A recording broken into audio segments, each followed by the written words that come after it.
July 16 Karthigai Deepam serial வரக்கூடிய எபிசோட்ல என்ன நடக்க போகுது அப்படின்னு பார்க்கலாம். உங்களுக்கு இந்த வீடியோ பிடிச்சிருந்தது அப்படின்னா மறக்காம இந்த சேனலை சப்ஸ்கிரைப் பண்ணிக்கோங்க. மைதிலி தீபா கிட்ட எவ்வளவோ எடுத்து சொல்றாங்க.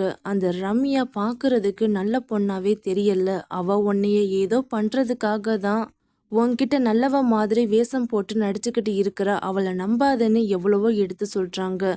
அண்ணே, நீங்க அவளை தப்பான கண்ணோட்டத்திலேயே பார்க்கறதுனால தான் அவ உங்க கண்ணுக்கு தப்பான பொண்ணா தெரியுறா. அவ அப்படிப்பட்ட பொண்ணனா இல்லை அப்படின்னு ரம்யாவை முழுசாவே நம்பிக்கிட்டு இருக்கிறாங்க தீபா. சரி, இவகிட்ட சொன்னா இதுக்கப்புறம் எந்த ஒரு வேலையுமே ஆகாது, நம்ம நேரடியா கார்த்திகிட்டயே போய் சொல்லியாரலாம் அப்படின்னு மைதிலி முடிவு செய்யறாங்க. அதனால மைதிலி கார்த்திகை பார்க்கறதுக்காக போறாங்க. கார்த்திக் தம்பி, உங்ககிட்ட நான் கொஞ்சம் தனியா பேசணும் அப்படின்னு சொல்றாங்க. என்கிட்டயா? என்ன சொல்லுங்க அப்படின்னு கேட்குறாங்க. உங்கள் அம்மாவுடைய உயிரை காப்பாற்றணும்னா ஒரு பரிகாரம் செய்யணும். அதுக்கு எனக்கு தெரிஞ்ச சாமியார் ஒருத்தர் இருக்கிறாரு. அவரை பற்றின எந்த ஒரு டீட்டெயிலுமே எனக்கு தெரியாதுன்னு நான் தான் தீபா கிட்ட சொன்னேன்.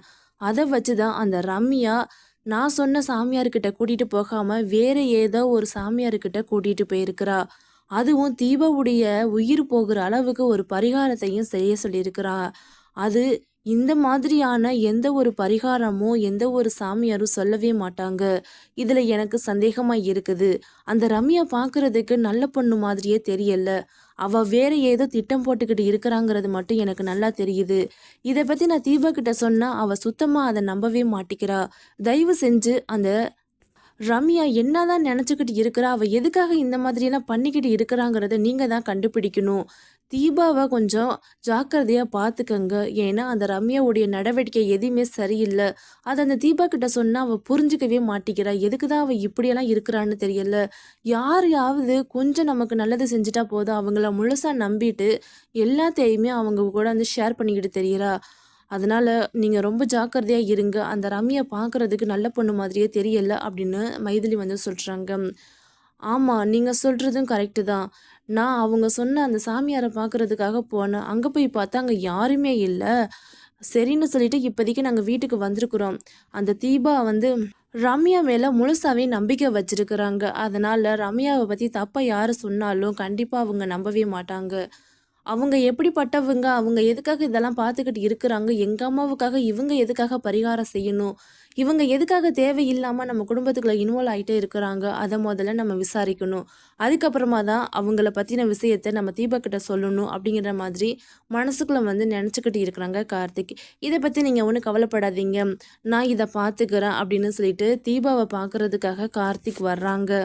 எங்க தீபா, அன்னைக்கு நீங்களும் ரம்யாவும் ஒரு சாமியாரை பார்க்கறதுக்காக போயிருந்தீங்கல்ல, அவரை வீட்டுக்கு வர சொல்லலாம்ல. வீட்டில் நிறைய பிரச்சனை நடந்துக்கிட்டு இருக்குது. உங்களுக்கு சொன்ன பரிகாரம் மாதிரி வீட்டில் இருக்கிறவங்களுக்கு கொஞ்சம் பரிகாரம் சொன்னால் இந்த குடும்பத்தில் இருக்கிற பிரச்சனையாவது தீருமில்ல அப்படின்னு சொல்கிறாங்க.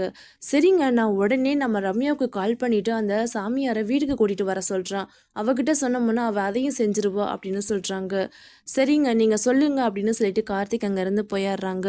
அதனால தீபா மறுபடியும் ரம்யாவுக்கு கால் பண்ணுறாங்க. ஏண்டி எங்கடி இருக்கிற? என் ஹஸ்பண்ட் அந்த சாமியாரை வீட்டுக்கு வர சொன்னார்.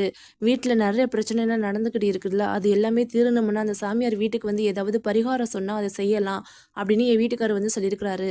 அதனால் நீ தான் இதை எனக்கு ஹெல்ப் செஞ்சாகணும். அந்த சாமியாரை ஒரே ஒரு டைம் மட்டும் எங்கள் வீட்டுக்கு கூட்டிகிட்டு வந்துடு, அதுக்கப்புறமா நான் உன்னை டிஸ்டர்பே பண்ண மாட்டேன் அப்படின்னு சொல்லிடுறாங்க. ஐயையோ, இந்த கார்த்தி என்ன நினச்சி பண்ணிக்கிட்டு இருக்கிறான்னு தெரியலையே, எதுக்கும் நம்ம இந்த சாமியாரை கூட்டிகிட்டு போவோம், இல்லைன்னா நம்ம மேலே டவுட் வந்துடும் அப்படின்னு நினைக்கிறாங்க. போலீஸ் சாமியாருக்கும் கால் பண்ணிவிட்டு இந்த மாதிரி அந்த தீபா பொண்ணு வீட்டுக்கு நம்ம போகணும், நீ சாமியார் வேஷம் போட்டு வந்துரு அப்படின்னு அந்த சாமியார்கிட்டையும் எல்லா டீட்டெயிலையுமே சொல்லி கூட்டிகிட்டு வர்றாங்க ரம்யா.